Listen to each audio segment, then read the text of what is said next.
ಕ್ರೈಸ್ತ ಲಾರ್ಡ್. ಪ್ರೀತಿಯ ದೇವರ ಜನರೇ, ದೇವರ ವಾಕ್ಯವು ನಮಗೆ ಪ್ರತಿ ದಿನ ಮತ್ತು ಪ್ರತಿ ಕ್ಷಣವೂ ಕೂಡ ನಿರೀಕ್ಷೆಯಾಗಿದೆ. ಬನ್ನಿ ಹಾಗಾದರೆ ಈ ದಿನದ ಕೃಪೆಯ ವಾಗ್ದಾನವನ್ನು ಧ್ಯಾನಿಸೋಣ. ಯೆರೆಮೀಯ 39:17. ಯೆಹೋವನು ಇಂತೆನ್ನುತ್ತಾನೆ, ಆ ದಿನದಲ್ಲಿ ನಾನು ನಿನ್ನನ್ನು ಉದ್ಧರಿಸುವೆನು, ನೀನು ಹೆದರುವ ಮನುಷ್ಯರ ಕೈಗೆ ಸಿಕ್ಕುವುದಿಲ್ಲ. ನೀನು ನನ್ನಲ್ಲಿ ಭರವಸವಿಟ್ಟ ಕಾರಣ ನಿನ್ನನ್ನು ರಕ್ಷಿಸುವೆನು. ಪ್ರಿಯ ದೇವಜನರೇ, ದೇವರ ಕರುಣೆಯು ನಿಮ್ಮ ಮೇಲಿದೆ. ನಮ್ಮ ಯೇಸು ಕ್ರಿಸ್ತನು ನಿಮ್ಮನ್ನು ಪ್ರೀತಿಸುತ್ತಾರೆ.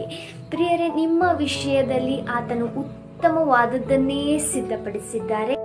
ಇದುವರೆಗೆ ನೀವು ಯಾವ ವಿಷಯದಲ್ಲಿ ನಾನು ಅಭಿವೃದ್ಧಿ ಆಗಿಲ್ಲ ಎಂಬುದಾಗಿ ಯೋಚಿಸುತ್ತಿದ್ದೀರೋ, ಅನೇಕ ವಿಷಯಗಳಲ್ಲಿ ನೀವು ಭಯಪಡುತ್ತಿದ್ದೀರೋ, ಈ ವಾಕ್ಯದ ಮೂಲಕ ನಮ್ಮ ಕರ್ತನು ತಿಳಿಸುವುದೇನೆಂದರೆ, ಆತನು ನಿಮ್ಮನ್ನು ಉದ್ಧರಿಸಿ ಅಭಿವೃದ್ಧಿಪಡಿಸಿ ಹೆಚ್ಚಿಸಿ ನಿಮ್ಮನ್ನು ಸಮೃದ್ಧಿಗೆ ತರುತ್ತಾರೆ. God bless you. ಆಮೆನ್.